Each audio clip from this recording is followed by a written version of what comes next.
Láthatják, jó idő van, tehát nem esik az eső úgy, mint a tegnapi első hivatalos időmérő edzésem. Ahol is a jaguáros Mark Webber szerezte meg a pole pozíciót, legalábbis az ideiglenes pole pozíciót, ami csak a mai edzés sorrendet döntötte el. Óriási felhőszakadás volt a tegnapi első időmérő edzésen, és Webber abban a szakában került ki végül is a pályának, amikor az utolsó 5 pilóta kvalifikálhatta magát, és a legkevésbé esett akkor az eső, de ez messze nem jelentett száraz pályát, viszont egy picit elárt, és már csak kevésbé szemerkélt. Minden esetre az pilóták nem voltak megelégedve az új gumiszabályokkal, mi szerint 2003-ban csak egyfajta esőgumit lehet használni, és ezt előre el kell, hogy döntsék a pilóták, hogy melyik fajta, tehát hogy az intermediate, az átmeneti esőgumit választják, vagy pedig az abszolút esőre való gumit. Nos, mindenki az átmenetit választotta, az eső pedig olyan mértékben esett, hogy többeknek gondja volt a pályán maradással, többek között Michael Schumacher is megpördült. Itt azt láthatják, hogy majd a versenyzők milyen sorrendben fogják megkezdeni az időmérő edzést, hiszen az új szabályok értelmében a pénteki időmérő edzésnek csupán annyi szerepe van, hogy rangsorolja a versenyzőket a szombati második hivatalos időmérő edzésre. Ennek értelmében tehát a tegnapi leglassabb Jenson Button kezdi majd az időmérő edzést, itt közben a világbajnoki pontverseny állását láthatják 2 futam után. Kimi Räikkönen 16 ponttal vezeti a tabellát, Coulthard második 10 ponttal, majd jönnek a 8 pontos versenyzők, Montoya, Barrichello, Alonso, Schumacher és Jarno Trulli. Szóval Button kezdi majd az időmérő edzést, aki megpördült a pénteki napon, ezért nem is volt mért köre, így őt rangsorolta a komputer az utolsó helyre, és hát nagy meglepetésre ugye Webber nyer, így ő lesz az utolsó, aki majd kijöhet a pályára. Ez jól is sülhet el a Jaguar újonc pilótájának, hiszen itt éppen arról beszéltünk az időmérő edzés előtt, hogy eddig még nem volt száraz a pálya a hétvégén, így Webbernek annyi előnye származhat a dologból, hogy egy kicsit felgumizzák előtte majd a többiek a pályát, az ideális ívet, és így talán Webber ebből egy kis előnyt szerezhet. Így Jenson Buttont láthatják, aki hamarosan megkezdi az időmérő edzést.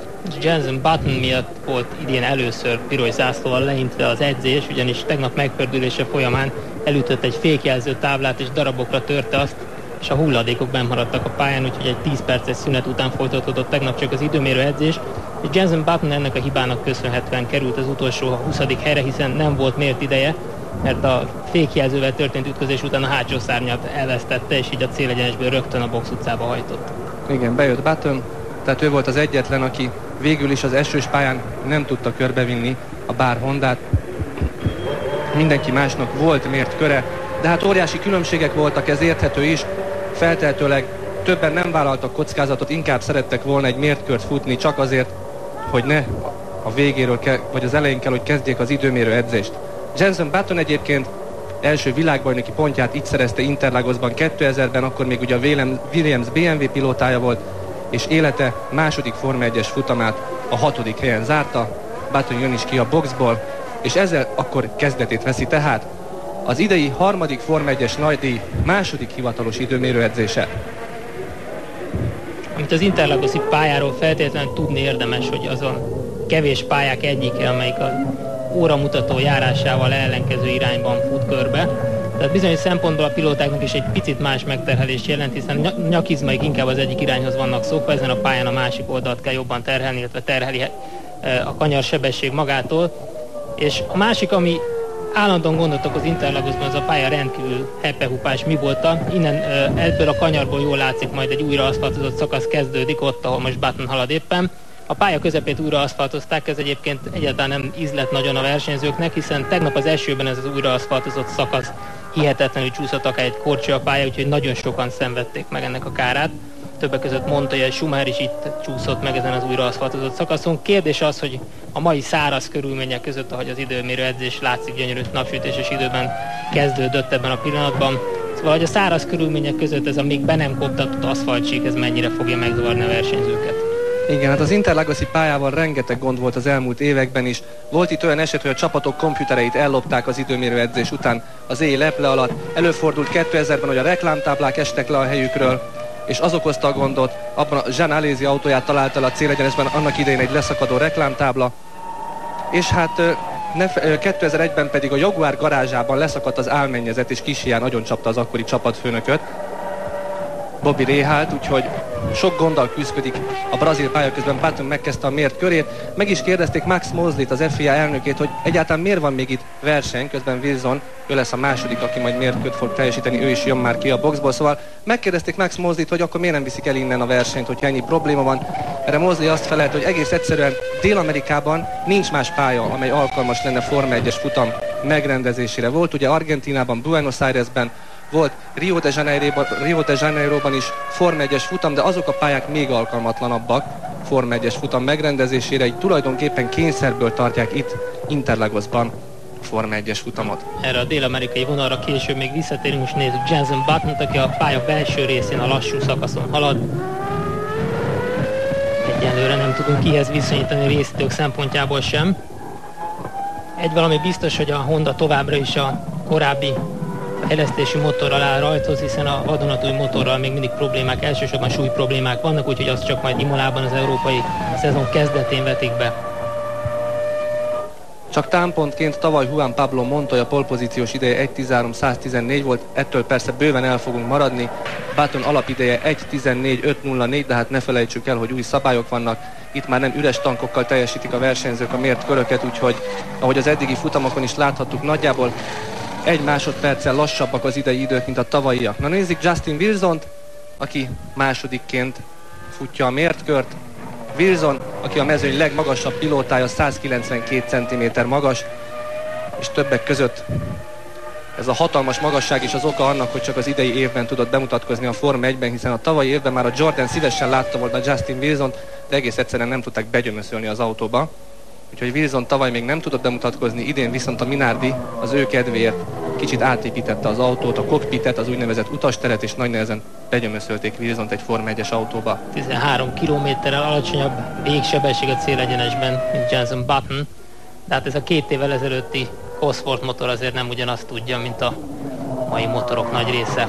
8/10 az első részidőnél az eltérés Buttonhoz képest, és azért még a pálya első harmadán van csak túl, most jön a technikásabb, a trükkösebb rész. Kérdés, hogy milyen beállítást választottak a Minardihoz, és mennyi benzinnel hajt, hiszen ez mind befolyásolja a pálya lassabb, technikásabb részén való haladást. Esetleg lehet itt például időt nyerni kicsit nagyobb leszorító erővel, és aztán az egyenesben elveszteni. Kérdés, hogy mi a megfelelő arány. Igen, hát a Minardi idén ugye, ahogy mondtad, megkapta a tavaly előtti Cosworth motort, illetve a tavalyi Cosworth motort.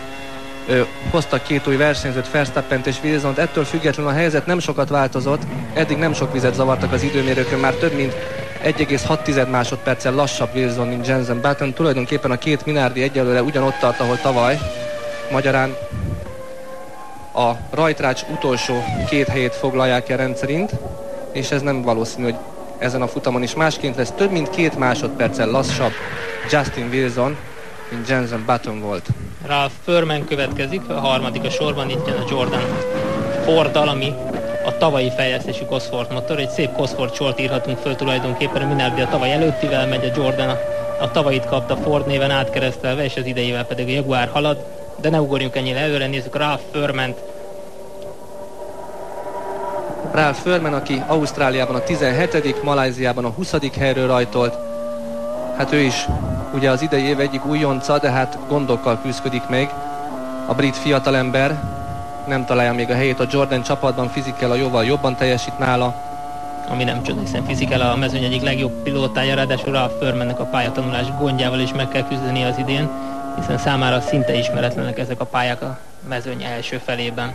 Így van, ettől függetlenül egy rendkívül tehetséges versenyző, 1996-ban megnyerte az angol Forma 3-as bajnokságot, tavaly pedig a japán Forma 3000-es bajnokságot, és azt követően került be a Forma 1-be. Csak támpontként mondom, hogy például Ralf Schumacher is japán Forma 3000-es bajnok volt, tehát ez azért valamit elárul Furman tudásáról. Nézzük a második mért ponton, Buttonhoz viszonyítva Ralph Furmant. Vajon meg tudja szorítani a Jordan Forddal Jenson Buttont? Nem. 7/10 már, most 7/10 a hátránya Buttonnal szemben. Jön a pálya utolsó szakasza, utolsó harmada. Nagyon elégedetlenek voltak tegnap egyébként a Jordan pilótái az autóval, mindketten túlkormányzottságról panaszkodtak, és szinte vezethetetlennek nevezték az autót.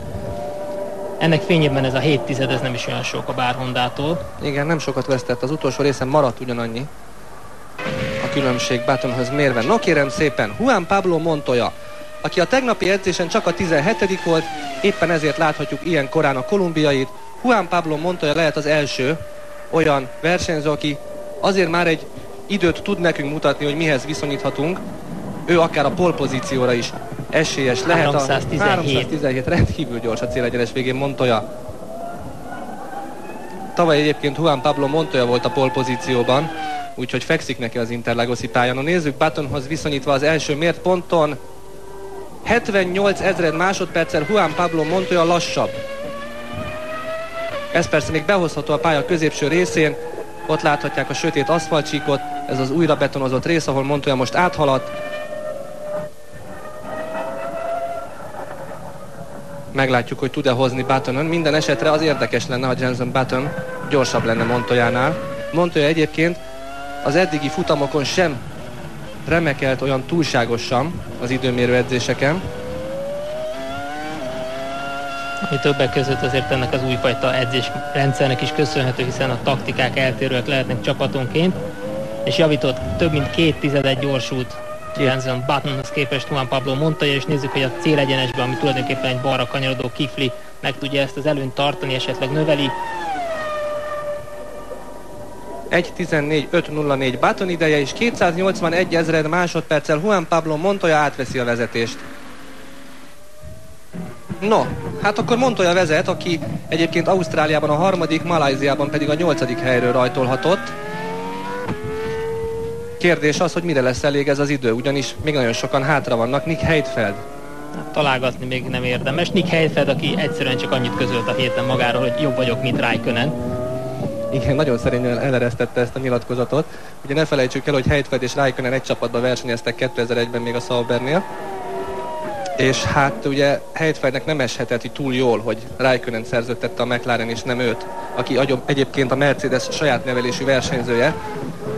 És hát mostanában felvetődött a hír, miközben Heidfeld elkezdte a mért körét, hogy esetleg jövő évben, ha David Coulthard szerződése lejár, akkor Heidfeld is megkapná a McLaren-es szerződést, és újra összeállna a Heidfeld-Räikkönen páros. Hát hoppá, 15 000 gyorsabb Montoyánál Nick Heidfeld. Szóval összeállhat a régi páros, és akkor Heidfeld bizonyíthat. Felejtsük el, hogy eddig az Sauberek azt a taktikát választották az első 2 futam kvalifikációs edzésén, hogy viszonylag kevés benzinen mentek ki edzeni, és elég a mezőny első felébe kvalifikálták magukat, és ehhez képest hamar jöttek ki tankolni. De hát ez megint egy olyan taktikai elem, amit csak a verseny végén tudunk eldönteni, hogy jól működött-e vagy sem. Na nézzük a második mért ponton, hogy vajon Heidfeld tudta-e tartani az előnyét Juan Pablo Montoyával szemben. Montoya nagyon jó volt a második időmérőpont előtti részen, és íme bizonyítja is az óra.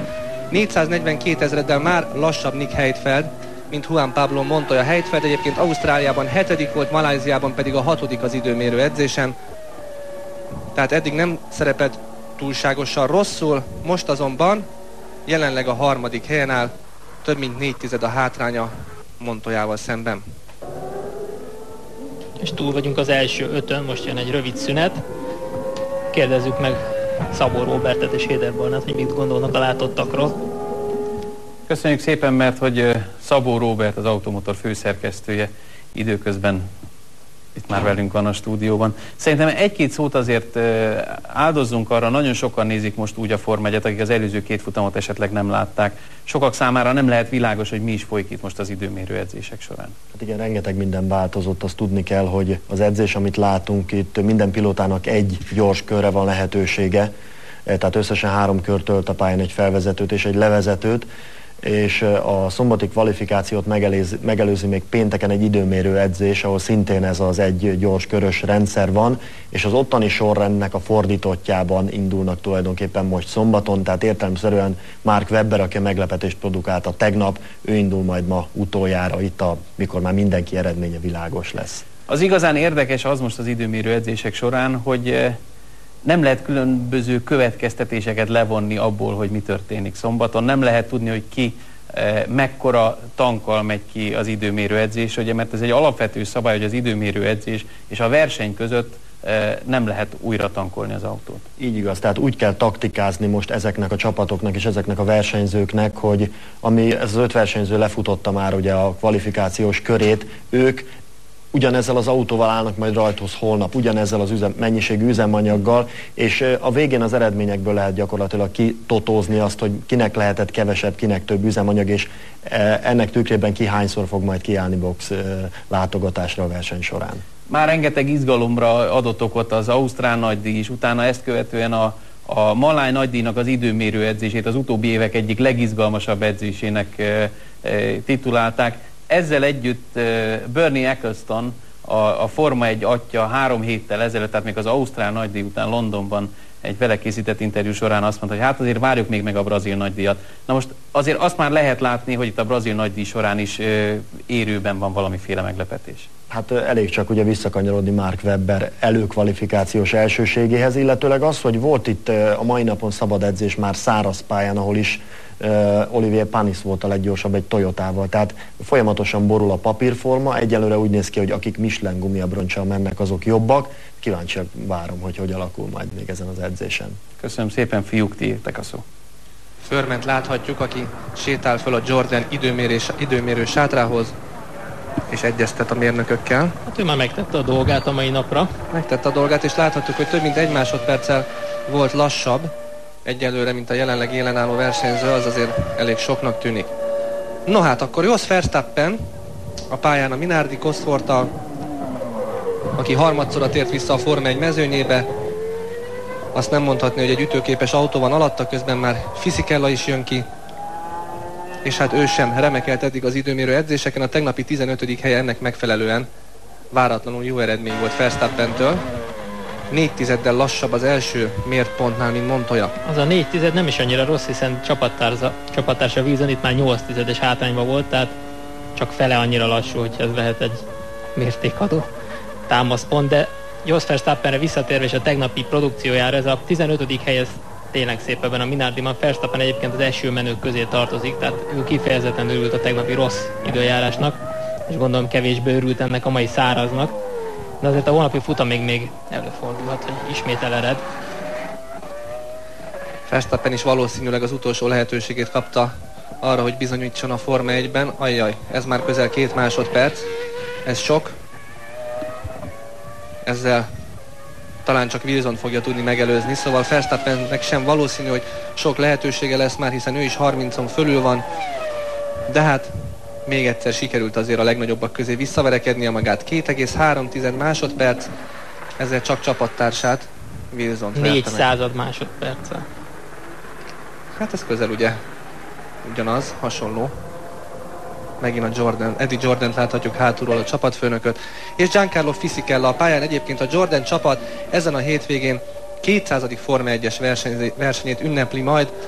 Ez egy gyönyörű szép évforduló, talán emlékeznek még, hogy a csapat 1991-ben mutatkozott be a Forma 1-ben, még emlékeznek arra a zöld 7-Up Jordan autóra. Abban az időben Andrade Cesaris és Bertrand Gachot volt a 2 első versenyző a Jordan csapatnál. És abban az autóban mutatkozott be valaki, aki ma már 5-szörös világbajnok. Így van. És Mihály Schumacher Spában. Közben Fisichella 93 000 másodperccel Montoya előtt az első időmérő szakaszon, de most jön a belső szakasz, a lassú rész, ahol Montoya nagyon sokat vert eddig a többiekre. Fisichellában van-e annyi, illetve az autójában, hogy tudja Montoyát tartani, vagy pedig ő is elveszti azt a 3-4 másodpercet minimum, ha nem többet. Fisichella eddig rendre a középmezőnyből rajtolt, Ausztráliában a 13., Malajziában a 14. helyről. Nézzük, hogy ez a belső szakasz, ami Montoyának nagyon összejött, az Fisichellánál hogy sikerül, 56-856. Hoppá, még mindig gyorsabb Fisichella, nocsak! 8000 másodperccel, de gyorsabb Giancarlo Fisichella. És azt láthattuk, hogy az utolsó részen már nagyon nem veszítettek időt az eddigi versenyzők. Ha Fisichella megtartja ezt az időt, akkor átveszi a vezetést, és az óriási meglepetés lenne. 1.14.2.23, 32 000 másodperccel Giancarlo Fisichella átvette a vezetést. Eddie Jordan ökölbe rázza a kezét. Hát ez eddig meglepetés. Ez hihetetlen, ugyanis ez a motor, amit a Jordanben találnak, minimum 50 lóerővel gyengébb. A BMW-nél, ami a Williamsben is Montoya alatt dobogott, és itt van Montoya csapattársa Ralf Schumacher, aki megpróbálja megvédeni a mundér becsületét. Már is elindult ugye a taktikai csata, hiszen nyilvánvaló, hogy a Jordan és a Williams nem egyforma benzinmennyiséggel vágtak neki ennek az edzésnek. Ez biztos, de attól függetlenül azért egy szép ünnep lenne, azt hiszem, a Jordannek, hogyha Fisichella valahol az elejében végezne. Na nézzük, Ralf Schumacher Fisicellához képest. 32 ezred másodperccel gyorsabb egyelőre Ralf Schumacher. Ott egy kis hiba. Ez időbe fog kerülni Ralf Schumachernek.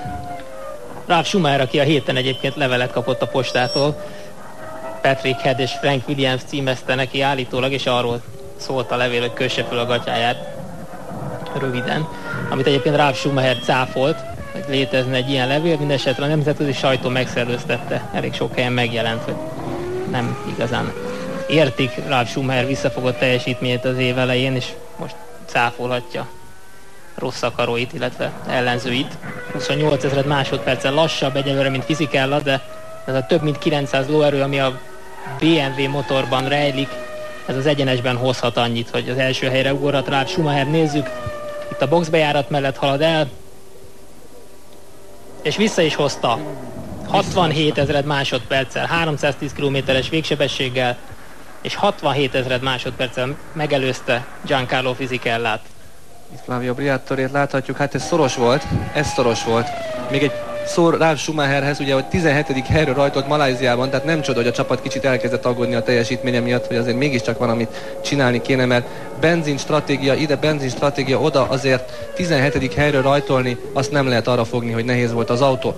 No hát akkor nézzük a meglepetés csapatot. A Renault, amely Malajziában elfoglalta az első sort, Fernando Alonso, Jarno Trulli sorrendben. Trulli az első, aki a két Renault versenyző közül a pályán van, és az első időmérő pontnál 135 ezred másodperccel lassabb Ralf Schumachernél.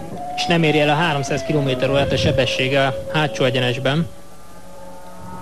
Lehet, hogy a Renault ezúttal nem vállalja a kockázatot, és kicsit több benzint tankoltak. Vagy pedig nagy leszorító erőre játszanak, és majd akkor a belső szakaszon fognak gyorsulni és időt nyerni. Így van, mindjárt meglátjuk a második mért ponton, mert hogyha ez a taktika, amit mondasz, akkor most Trullinak itt hoznia kéne Ralf Schumacheren.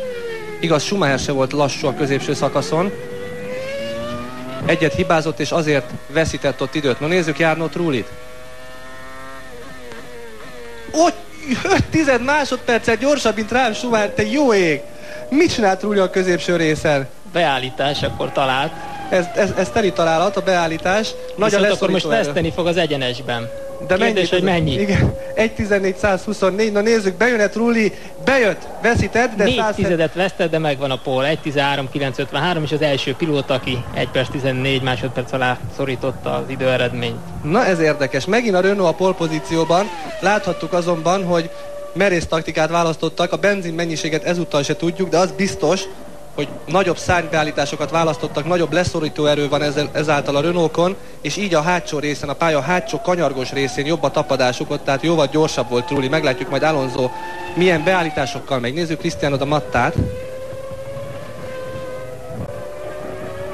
aki az első mért ponton majdnem 3 tizeddel lassabb, mint Jarno Trulli, és ugyanott, ahol Ralf Schumacher, ő is hibázott egy picit. Cristiano da Matta, aki ugye hazai versenyző, akinek az édesapja 14-szeres brazil túrautóbajnok volt, és aki ugye tavaly megnyerte a kártbajnokságot, tehát itt a tengeren túlon óriási népszerűségnek örvend. Kérdés az, hogy mit tud produkálni a hazai közönség előtt. Ez az első pálya idén egyébként, amit Cristiano da Matta ismert egyébként olyan szempontból, tessék figyelembe venni, hogy utoljára 1994-ben versenyzett itt egy Formula 3-as autóval, tehát azért nem frissek az emlékei, de legalább tudja, hogy melyik kanyar merre jön. És már 1,7 másodperc a hátrány a Trullihoz képest. Megint láthattunk egy csodálatos kameraszöget, ezt eddig még az idei évben nem láthattuk, valóban felfüggesztések közé elrejtettek egy kamerát. No nézzük Cristiano da Matta idejét, ez jóval lassabb, majdnem 1,7 másodperccel csak a 8.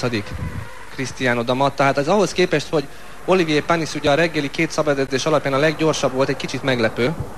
Meg lennék lepve, hogyha nem egy egycserés versenytaktikán lenne Cristiano da Matta. Túl vagyunk az első 10, és Jarno Trulli van egyelőre. Jarno Trulli, újra a Renault a pole pozícióban. Megkérdezzük megint szakértőnket, Szabó Robertet, illetve Héder Barnát, hogy vajon várhatunk egy újabb Renault-s meglepetést, mint amilyet Malajziában?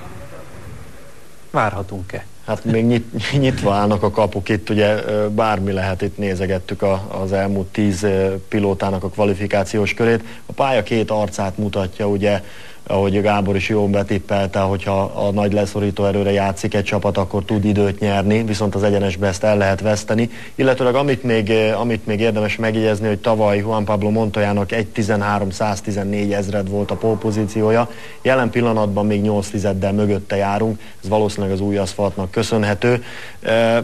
Lehet, hogy van meglepetés a levegőben, és talán komplettebben lehetne akkor tippelni a box kiállásokra is, hogyha már tudnánk a többiek időeredményét is. Számíthatunk egyáltalán arra, hogy edzésrekordok itt megdőljenek, hiszen a régebbi edzésrekordok azok mind úgy születtek, hogy gyakorlatilag üres tankkal mentek végig a versenyzők, sőt olyan motorral, amit a csapatok nagy többsége aztán az időmérő edzés után el is dobott.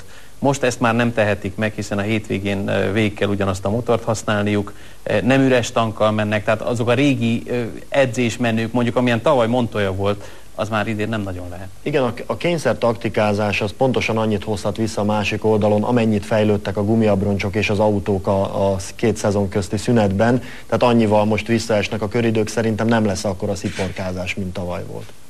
Gábortól elhangzott egy-két perccel ezelőtt egy mondat, egycserés taktikával jön ki.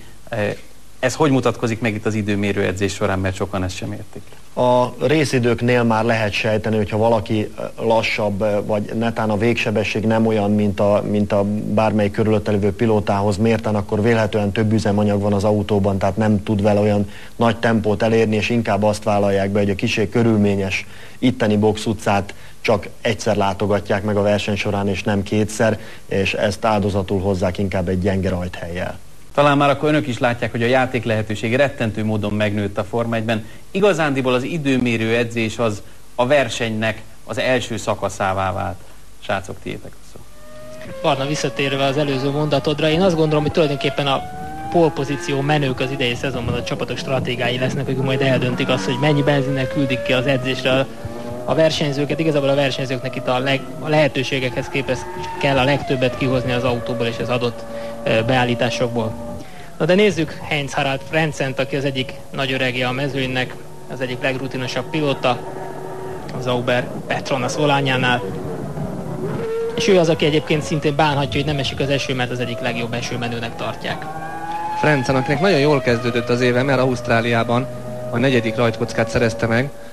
Az más kérdés, hogy nem tudjuk milyen taktikával ment, de azért az egy meglepő eredmény volt Frentzentől, és 64 ezred másodperccel egyelőre gyorsabb, mint Trulli, de láthattuk, hogy a Renault a középső szakaszon rendkívül gyors volt, úgyhogy Frentzen meglepetés lenne, hogyha tudná tartani ezt az előnyt. És nem sokkal az edzés kezdet előtt Peter Sauber, a svájci televízión panaszkodott a Bridgestone hátrányára, illetve a Michelinnek az előnyére tulajdonképpen száraz aszfalton, azaz, hogy a Michelines csapatok némi előnyt élveznek. Annyival tud most többet a Michelin szárazon, illetve elsősorban a meleg aszfalton. Kérdés, hogy ez mennyire fog most közrejátszani itt a braziliai időmérésen. Úgy látszik, hogy nagyon. Majdnem 1 másodperccel lassabb már Frentzen, mint Jarno Trulli. Ez soknak tűnik, persze megint nem tudjuk, hogy a Renault hány körre elegendő benzint tankolt Trulli autójába, de ez lassabb idő lesz jóval. Frentzen egy picit hozott a végén, a 7. Heinz-Harald Frentzen. És éppen Nick Heidfeld csapattársa. Mögé került Heidfeld, a 6. jelenleg. Igen, Heidfeld ugye már lefutotta a mért körét. No, hát akkor Malajzia meglepetés embere, a mindössze 21 éves Fernando Alonso, aki megszerezte pályafutása első pole-pozícióját 2 héttel ezelőtt Malajziában. Nézzük, mire képes Alonso. Trulli azt nyilatkozta a malajziai nagydíj időmérő edzése után, hogy azért volt 2,1 másodperccel lassabb, mint Alonso, mert egy picit több benzin volt az autójába, 2-3 körrel később kellett csak kijönnie tankolni. Nézzük, vajon most hogy áll majd Alonso Trullihoz képest. 18.994 az első mértponton, lassabb Fernando Alonso 138 ezred másodperccel. Alonso, aki azt nyilatkozta maláj futam után, hogy többet foglalkoztak vele az első 2 nap, mint a Real Madrid vagy a Barcelonával, ami elég ritka Spanyolországban, és őszintén szóval ez őt is meglepte. De hogyha ezt a teljesítményt folyamatosan fogja tudni produkálni, akkor nem csodálkoznék rajta, hogyha Spanyolországban egy új formula láz tör neki, mint nem sokkal ezelőtt, hát nem sokkal ezelőtt, a 90-es évek elején Schumacher mánia, amikor elkezdődött Németországban, hiszen nagyon régen látunk jó, igazán jó spanyol pilótát a Forma 1-ben. No, nézzük a második mértponton, 335 ezred másodperccel lassabb Alonso, mint Trulli. Tehát a középső szakaszon ő nem tudott olyan gyorsan menni, mint a csapattársa. Ez érdekes, Alonso ezúttal akkor ki fog kapni Jarno Trullitól minden bizonnyal, mert itt az utolsó részen nem valószínű, hogy tud hozni időt, sőt, még veszít, csak az 5. Fernando Alonso. No kérem szépen, ez egy kisebb fajta meglepetés Malajzia után, hogy a fiatal spanyol egyelőre csak az 5. helyen áll. Minden esetre való igaz, hogy Spanyolországban Alonso új szint hozhat az automotorsportba, hiszen azért ott óriási hagyományai vannak a motorsportnak, főleg a motorsportnak, és innentől kezdve most már az autósportban is lehet, hogy lesz egy nagy versenyzőjük. Pedig Antonio Pizzoni az egyik hazai versenyző, az idei év egyik újonca, becenevén a dzsungelfiú, hiszen Manausból származik, az Amazonas menti nagyvárosból, ami tulajdonképpen az őserdő közepén található, és Pizzonia nagyon fogadkozott, hiszen számára ez egy ismerős pálya, 66 000 a lemaradás a Trullihoz képest, és a Jaguárok nagyon jól mentek tegnap az esőben, Pizzonia és Webber mindketten remekeltek. Talán éppen ezért, mert hazai fiú, el is nézik azt neki a csapaton belül, hogy ripityára törte az egyik Jaguárt még a pénteki első szabad edzésen, úgyhogy a tartalékautó van valószínűleg alatta, mert elég csúnyán összetört az első számú autója, nem valószínű, hogy újjá tudták építeni. No nézzük, Pizzonia második szektorban mért idejét Jarno Trullihoz képest. Hú, de sokkal nőtte, jó ég. Antonio Pizzonia több mint egy másodperccel lassabb Trullinál, és ezt a középső szakaszon szedte össze. Vajon a végén tud-e hozni egy picit Trullin, hiszen itt a Renault lassú volt az egyenes szakaszon? Nem. Sőt, még veszített, a 10. csak Antonio Pizzonia. Hát ez Forma 1 hazai bemutatkozását tekintve nem egy túl jó eredmény. Pizzonia ugye tavaly itt indult a Forma 3000-es mezőnnyel is, idén a Forma 3000-eseknek nem itt kezdődik egyébként az idénye, hanem San Marinoban, az imolai versenypályán. Pedig Jacques Villeneuve 1997 világbajnoka a Bár Hondában, aki a tegnapi esős edzésén meglepő módon nagyon jól szerepelt, hiszen Jacques Villeneuve köztudottan nem szereti a vizet és az esős pályát, ennek ellenére nagyon jó helyen végzett tegnap, és továbbra is, mint ahogy már Buttonnál is említettük, a régi fejlesztési Honda motor, tehát az újat még mindig nem használja Villeneuve sem, ő panaszkodott egyébként rá, inkább Buttonnak igazából nem volt annyira fontos a különbség. A lényeg az, hogy az új motor még nem tud annyival többet, hogy érdemes legyen megkockáztatni az autóba szerelését. Az már nem meglepő, hogy az első mért ponton gyorsabbak Jarno Trullinál, hiszen az egy gyors szakasz, és a beállításból adódóan Trulli azon a szakaszon nem volt túl jó, most viszont jön a középső rész, ahol rettenetesen gyors volt az amúgy edzéskirály becenevet viselő Jarno Trulli. Villeneuve egyébként tegnap elég csípős megjegyzést tett egy-két versenyző társára, akik azt mondták, hogy túl veszélyes ebben a nagy esőben ezekkel a átmeneti esőgumikkal menni, és egy petíciót is be akartak nyújtani az FIA-nak. Villeneuve egyszerűen azt mondta, hogy nyafogós kislányok, és hogy akinek picit is több a veszélyérzet, és úgy gondolja, hogy nem mer a pályán menni, ez hajtson lassabban. Veszített ő is a középső szakaszon, ahogy ezt már láthattuk a többiektől is, majdnem 1 másodperc a hátrány a Trullival szemben. Csapattársa Jenson Button a 6. volt. Nézzük Villeneuve-t, hogy a másik Bár Hondát hanyadik helyre tudja behozni. Ő is hozott a végén egy kicsit Trullin, de így is csak a 8. helyre jó. Jacques Villeneuve egyelőre. És kikapott csapattársától, Jenson Buttontól. Igen, ez nem jó jel, ugye itt Cristiano da Mattát láthatjuk közben, ugyanis Villeneuve szerződése le fog járni az év végén, és a Bár Hondánál feltehetőleg Jenson Buttont szeretnék megtartani. Ő ráépítik a csapatot, illetve fiatalabb versenyzőkre, mondván, hogy Villeneuve fizetése túlságosan magas. És ha Button ráadásul még bizonyítani is tudja, hogy ugyanolyan gyors, mint Villeneuve, akkor... Vagy még esetleg gyorsabb, akkor itt Villeneuve-nek majd vagy új csapat után kell néznie, vagy befejezi a Forma 1-es pályafutását. Itt pedig már Olivier Panis, aki a mai nap meglepetés embere volt, hiszen a második szabad edzést ő nyerte, megverte a Ferrarikat, a Williamseket, a McLareneket, 1:13.4 volt az ideje a második délelőtti szabad edzésem, és nagy bizakodással tekintettek az időmérő edzés elé. Kérdés, hogy az a benzinmennyiség van-e benne, ami akkor a délelőtti edzés folyamán? Hát Damattától nem láttunk valami fényes időt, ő ugye jelenleg csak a 12. és Panis is az első mért ponton már lassabb volt, mint Trulli, a középső részen pedig, hoppá, egy kis hiba Panistól, Le is csúszott az ígről. Igen, le is csúszott az ígről. Épp azt akartam mondani, ha csak nem ő is hasonló szárnybeállítást választott, mint Trulli, de ez most már biztos, hogy nem fog kiderülni, mert annyit vesztett Panis ott azzal a kis megcsúszással, hogy nem tudunk egy reális képet kapni. Több mint 1 másodperccel lassabb Jarno Trullinál, jön az utolsó rész, és ezzel bizony Olivier Panis nem fog az élmezőnybe kerülni, csak a 10. 8 másodperc, több mint 8 másodperc hátránnyal, a Toyotánál nem is túl elégedettek ezzel az eredménnyel. Továbbja is Jarno Trulli vezet. Robi, Barna, hogy láttátok? Szerintem, ami itt most érdekes lehet, és többször is szóba került, az a gumiknak a szerepe. Nagyon sokan keveset tudnak róla. Itt most úgy néz ki, hogy a Michelinnek ez nagyon fekszik. Ez minek köszönhető? Hát talán a sikeresebb fejlesztéseknek köszönhető. Ugye már az első futam, és különösen Malajzia óta beszélünk róla, hogy minthogy a Michelinnek sikeresebb lett volna a téli fejlesztési időszak, mint a Bridgestone-nak, hiszen jóval energikusabbak azok a pilóták, akik Michelin gumiabroncsal felszerelt autókkal mehetnek. Azon kívül a meleg éghajlatú száraz pályákon jobb a Michelin, tehát kedvezőbb az a tulajdonsága, amit itt ilyenkor ilyen egy gyors kör alatt ki tudnak hozni a pilóták. Ennek egyébként van egy olyan előtörténete, hogy a Michelin 2 évvel ezelőtt tért vissza a Forma 1-be. És időközben ugye a száraz gumikkal kapcsolatos szabályokat módosították. Tehát az esőgumikkal kapcsolatosan, jól mondom?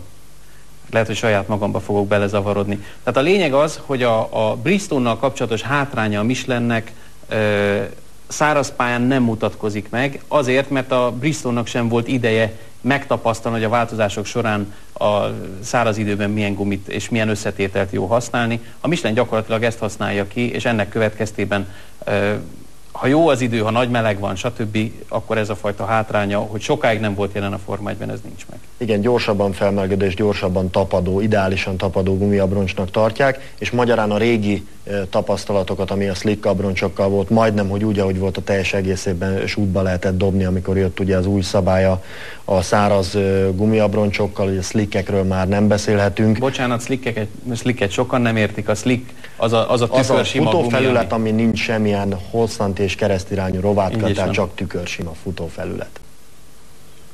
Fiúk, tiétek. Miközben beszélgettetek, itt Antonio Pizzoni az sétál vissza a boxba. Láthattuk Brazília egyik élő legendáját, Emerson Fittipaldit, az első brazil Forma 1-es világbajnokot, aki 1972-ben lett világbajnok, majd 74-ben még egyszer, amúgy pedig kétszer is megnyerte a brazil nagydíjat, 73-ban és 74-ben. No kérem szépen, hát akkor jön az utolsó 5 versenyző, és kezdődik ugyanaz a játék, mint Malajziában. Egy Renault van az élen, hátra van Michael Schumacher, David Coulthard, Kimi Räikkönen, Rubens Barrichello és a meglepetés ember Mark Webber. Ismét itt a kérdés, meg tudják-e verni a Renault-t? Michael Schumacher, aki Ausztráliában a pole pozícióból rajtolt, Malajziában pedig csak a 3. helyről. Vajon a Ferrari vele vagy Barrichelloval vissza tudja-e küzdeni magát a pole pozícióba? Ez itt most a nagy kérdés. És a Ferrari a hírek szerint az idei autóját, a még be nem vetett idei autójának a hátsó szárnyát varázsolta rá erre a modellre, ami még a tavalyi autó továbbfejlesztett változata, és ez a hátsó szárny több leszorító erőre képes, ugyanakkor a végsebességet sem csökkenti hátrányosan, befolyásolja hátrányosan, tehát tulajdonképpen gyorsabban tudnak menni ugyanakkor a leszorító erővel. 67 ezreddel lassabb Michael Schumacher az első szektorban, azt viszont láthattuk, hogy a végsebessége csak 306 km/h volt az egyenesben, jóval lassabb volt, mint Montoya, tehát lehet, hogy Schumacher autó beállítása is hasonló, mint Jarno Trullié, azaz a középső szakaszon lesz gyorsabb majd az 5-szörös világbajnok. Kicsit mozog a Ferrari Schumacher alatt, idegesen viselkedik az autó, de ettől még nem biztos, hogy sok időt veszített Schumacher. Nézzük a második mért pontot, Jarno Trullihoz képest tehát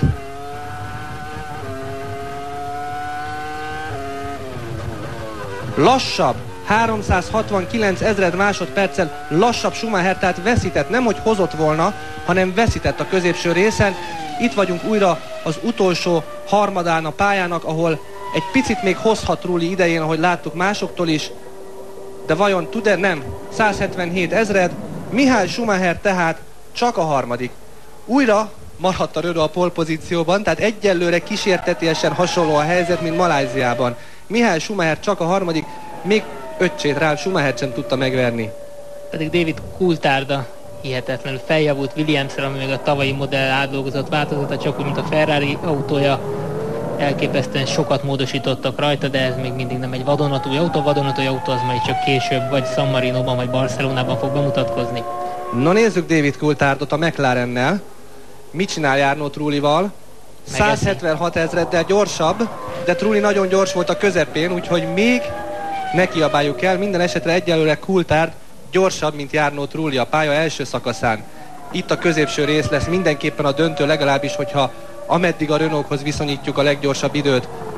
Nagyon nagy kérdés tehát, hogy mit tud Coulthard a McLarennel a pálya középső szakaszán. Jarno Trulli tehát egyelőre továbbra is az élen, a brazil nagydíj időmérő edzésének a vége felé járunk. 56-3-53 a következő részidő. Na nézzük, hogy Coulthard hozott, veszített, vagy mit csinált Trulli idejével? Veszített 234 ezred másodperccel. David Coulthard lassabb, mint Jarno Trulli. Láttuk, hogy Schumacher itt a végén közel másfél tizedet még hozott Trullin, tehát Coulthard is minden bizonnyal ebből még valamit tud faragni, de át tudja elvenni a vezetést. Át tudja. Coulthard az utolsó szakaszon, Ron Dennis is mosolyog. 4 tizedet vesztett a pálya középső szakaszán, és a végén vissza tudott hozni majdnem 3 tized másodpercet. Tehát több mint 3 tized másodpercet hozott. Majdnem 4, igen. Nagyon gyors volt a McLaren azon a részen, tehát kevesebb szárnyal mennek, mint a Renault, és elég volt. Jó taktikát választottak tehát. Kimi Räikkönen, aki a maláj futam győztese, és az édesapja ennek tiszteltére kopaszra borotválta a kobakját. De Räikkönent egyébként annak ellenére egy nagyon gyors pilóta, és edzésen is hihetetlenül oda tudja tenni magát. Egyelőre nem látunk tőle edzésen nagyon jó teljesítményt, egyelőre 30 ezreddel marad el Coulthardtól. Még szoros lehet, hiszen mind a két edzésen idén belehibázott a mért körébe, és sokkal lassabban fejezte be a körét, mint ahogy képes lett volna rá. Nézzük, hogy ez egy hibátlan kör tud-e lenni Kimi Räikkönentől. Na nézzük Räikkönent tehát, aki Malajziában a 7. volt, Ausztráliában pedig a box utcából rajtolt. Hogy most mit tud kezdeni, eddig nagy hibát nem láthattunk Räikkönennél. Picit átcsúszott a kerékvetőn.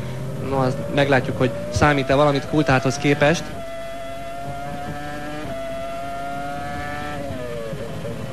...118 ezred, hát egy minimálisat veszített, betudható esetleg annak a hibának. Egyelőre kísértetiesen hasonló időt megy, mint David Coulthard. Nézzük itt az utolsó részt, ahol Coulthard rettentően gyors volt. Mit tud Räikkönen? Lesz a McLaren-es első sor. Lesz! Ő is hozott, 48 ezret csak a hátránya. Hát David Coulthard és Kimi Räikkönen egyelőre az első sorban, és a McLaren folytatja akkor a jó szereplését, hiszen a versenyen eddig kiválóan szerepeltek, ugye Ausztráliában Coulthard nyert, Malajziában Räikkönen, és most övéké egyelőre az első sor.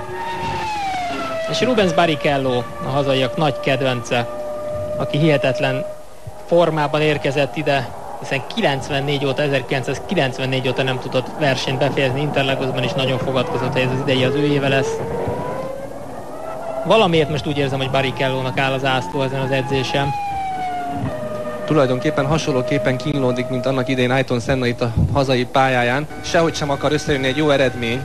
Rubens Barrichello-nak 93 ezred egyelőre az első mért ponton Coulthardhoz képest, ebből még bármi lehet. Egyébként Barrichello tavaly csak a 8. helyről rajtolt, tehát van mi javítani valóban itt a hazai közönség előtt. És itt belső kamerás képek, és az oldalsó képen jól látszott az a Hans nevű nyakvédő szerkezet, amivel Barrichello-nak sok problémája volt az év elején. Ez már egy újfajta nyakvédő, amit visel, ez egy David Coultharddal kísérletezték ki a McLarennél. Tulajdonképpen 2 pánt helyett 4 pánttal van rögzítve a versenyző vállához és a biztonsági öphöz, és így sokkal kevésbé terheli le. Barrichello-t, aki egyelőre 6 ezred másodperccel előzi meg David Coulthard idejét a második időmérő pontnál, és már csak a célegyenes van hátra, ahol tulajdonképpen padlóig kell nyomni a gázt, és imádkozni, hogy minél előbb érkezzen a célegyenesben a vonal. No nézzük Rubinyot, 11 ezred másodperccel Rubens Barrichello megverte David Coulthardot, őrjöngenek a brazilok, óriási a hangulat az Interlagosi pályán, Rubens Barrichello a pole pozícióban, és már csak egy ember van hátra, az ausztrál Mark Webber, Zsantot kacsint egyet. Hát nem akarom elkiabálni, de nagyon kicsi a valószínűsége annak, hogy Mark Webber megverje Barrichello-t. Örül is a brazil, rázza az öklét, mutogat. Nem kell sokat várni, íme Mark Webber a Jaguárral. Az utolsó ember, aki megverheti Rubens Barrichello-t, és hogyha azt nézzük, hogy Antonio Pizzonia mit futott, akkor azt kell, hogy mondjam, ugye Pizzoni a 16. helyen áll jelenleg, hogy nem sok esélye van Mark Webbernek. Nézzük az első mért ponton. Gyorsabb! Mark Webber gyorsabb, te jó ég! 37 000 másodperccel. Na nézzük ezt a középső szakaszt, nem mondom végig. Kérdés, hogy ez a kevés benzinmennyiségnek, vagy egy esetleges jó végsebességre beállított leszorító erőnek köszönhető-e? Na, ha most Webber tönkreteszi a brazilok szórakozását, akkor szerintem jobb, ha menekül az időmérő edzés után. Az ausztrál-brazil barátságnak annyi most erre a hétvégére. Akkor nagyon gyorsan. Lehet, hogy Webber autójában kevés benzin van, és megpróbálnak egyet odasózni a nagyoknak, ahogy a Renault tette azt Malajziában. Na nézzük, csak a középső mérponton jön Mark Webber. Lesz, nagyon közel lesz. 263 000 másodperccel Mark Webber gyorsabb, mint Rubens Barrichello. Úristen! Webber mit csinál a Jaguárral? És az utolsó szakaszon vagyunk. Meg tudja fogni Rubens Barrichello-t Mark Webber, óriási szenzáció lenne. Itt jön a célegyenesben Webber, 1.13.807. Nincs meg! Nincs meg! Két pozíció is elment. Nincs meg. 44 000 másodperccel lassabb csak Webber, de hát ez is parádés. De bejött a két McLaren közé, Coulthard és Raikkonen közé. Te jó ég! Mi volt itt a végén? Santos elvesztett, 3/10 elvesztett az utolsó időmérő pontot. Tulajdonképpen az egyenesben. Hát kicsit Zsántot is elféredett, szóval azért ez... Hát ez nem igaz. Hát most mondja azt valaki, hogy az új szabályok nem teszik izgalmassá azért ezt az időmérő edzést. Itt van Barrichello, aki nem tudom, hogy tudja, hogy mi történt, miközben ő a levezető körét büszkén integetett csak, és beérkezett volna a boxba, és megközölték volna vele Totték, hogy ez csak a második helyre volt elég, de Webber megkegyelmezett nekik. Hát az szép lett volna. Nem tudom, hogy Webbernek mennyi körre lesz elegedő ez a benzin. Schumacher is itt mosolyog, de ez Schumacher csak a 7. egyébként. Schumacher csak a 7. A mosolyára nézve annyira nem volt elégedetlen, úgyhogy biztos, hogy más találtak ki. Taktikailag itt már nagyon sok minden. Itt van Barrichello-t ismétlik, hogy mutogat. Itt szegényként még nagyon magabiztos volt. De lehet, hogy azt mutogatta, hogy most jön Webber, figyeljetek. Igen. No kérem szépen, éve még mindig marad a mutogatás, de most már joggal. Rubens Barrichello nyerte tehát az időmérő edzést. Iszonyatosan szoros az élmezőnk. David Coulthard a második, mindössze 11 000 másodpercen volt csak lassabb, mint Rubens Barrichello, és 44 000-del volt lassabb Mark Webber, aki a harmadik. Aztán Raikkonen, Trulli és Ralf Schumacher. Rövid szünet után hallhatjuk majd Posgai József tolmácsolásában az interjúkat, és majd még Szabó Róbert és Héder Barna értékelését.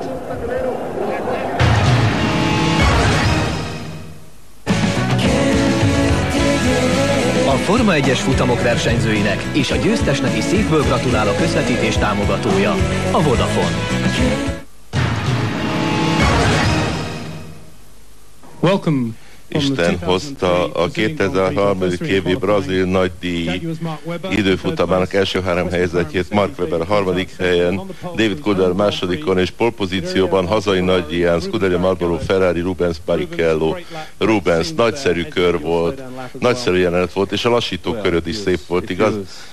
Nos, fantasztikus érzés volt, úgy érzem magam, jól lehet, még semmit sem tettem, hiszen nem számít más, csak a holnap, de azt hiszem nagyszerű, hogy így fogadták, amit tettem itt Brazíliában. Mindenki tudja, hogy itt mindig nehéz idők járnak rám, tehát nagyon jó, hogy most előről indulhatok, és igazán jó, hogy ekkora közönség jött el, és felállva ünnepeltek, és benéztem a visszapillantóba, de nem is Markot néztem, hanem a közönséget figyeltem, mert fantasztikus érzés volt, de a holnap számít, úgyhogy holnap reggel nagyon jó helyzetből indulhatok. Úgy tűnik kissé lassabb volt a Davidhez képest az első szektorban, valami gond volt. Kicsit vadul ment a kocsi az első kanyarban, és kicsit megcsúsztam egy göröngy miatt, de ez minden, úgy értem, most csak esélyt kaptunk, és azt az esélyt kell kihasználni. Az embernek állandóan össze kell kapnia magát, mert ha jól csinálja, akkor továbbra is jól fogja, és ha pedig rosszul megy, akkor elveszít egy jó kört. Tehát nem lehet túlkormányozni, nem lehet hibázni. Tehát igazán fontos pillanatok ezek. Nagyon sok energia megy ki az emberből, de jól sikerült. Mennyi információt kaptál a körről a kocsiban? Tudtad, hogy közel állsz az első helyhez, vagy általán... Nos, ami a sebességet illeti, mindig a részideimet nézem, és ez szerint állítom be a menetet, hogy a magam akarata szerint menjek, és annyira hajtom a kocsit, amennyire csak lehet, és itt is magamra hagyatkoztam, és az egyetlen, ami engem előrehajtott, Isten volt, nagyszerű pillanat volt. Nehéz év volt ez a Ferrari-nak, ami az indulást illeti. Milyen a légkör a csapatban az elmúlt 2-3 hétben?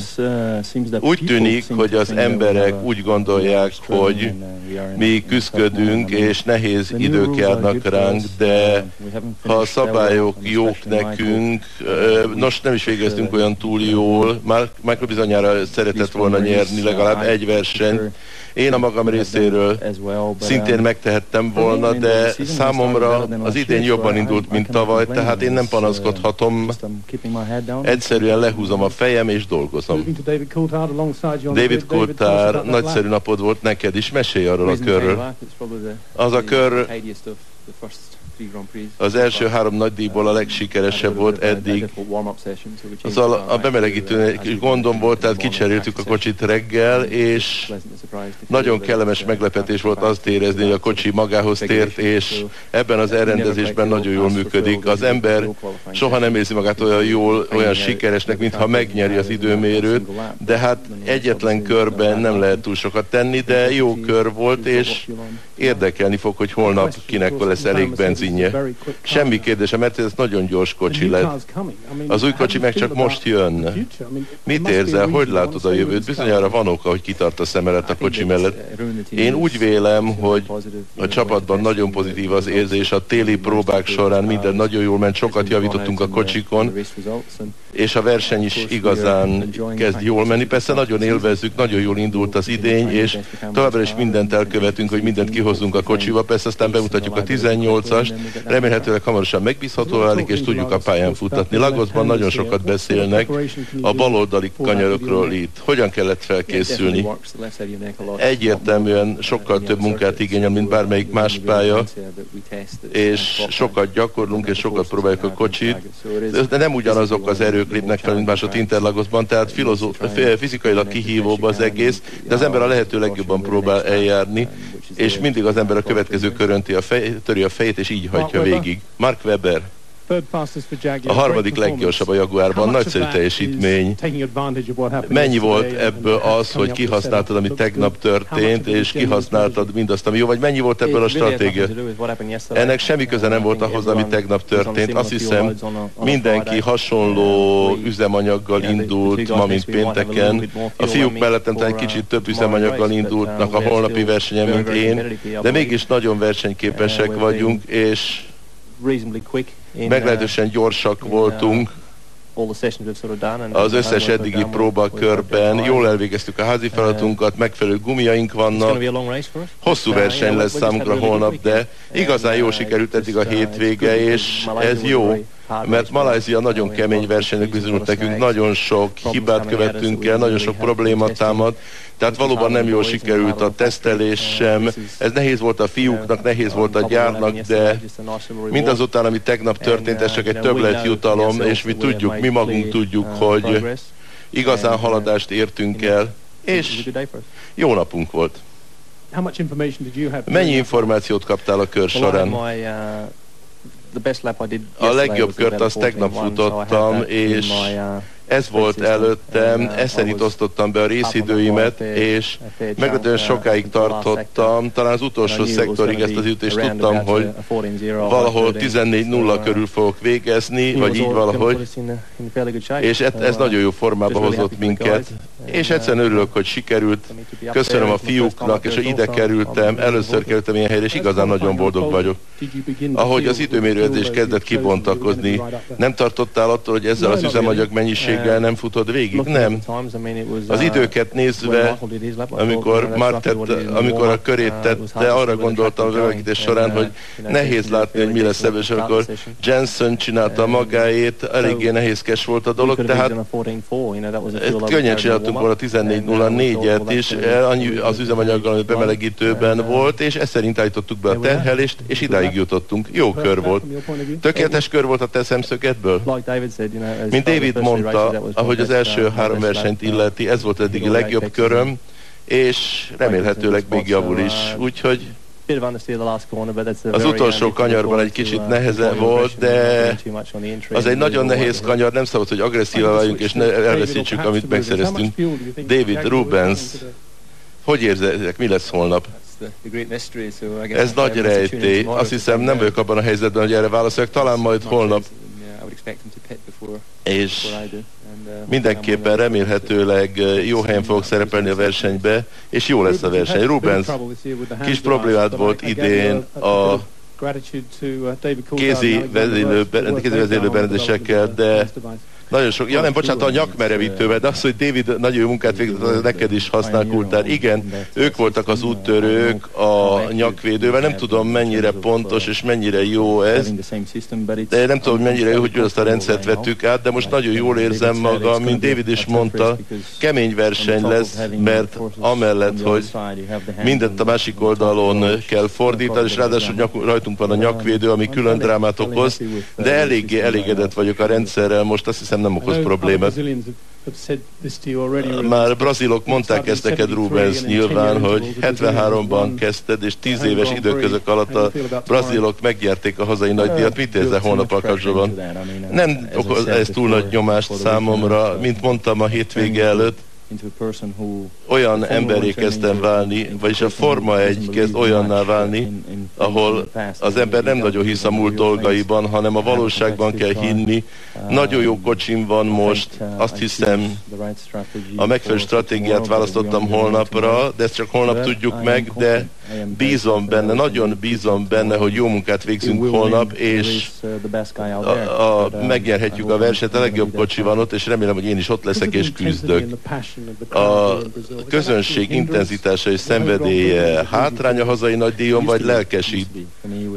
Számomra régebben kemény érzés volt ez, de most már egyszerűen olyan, mint a futballban. Az ember otthon játszik és jobban játszik.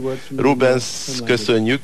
Rubens most anyanyelvén köszönti szurkolóit, mi pedig kapcsoljuk a stúdiót, ahol szakértőink elemzik a holnapi esélyeket. Nagyon köszönöm.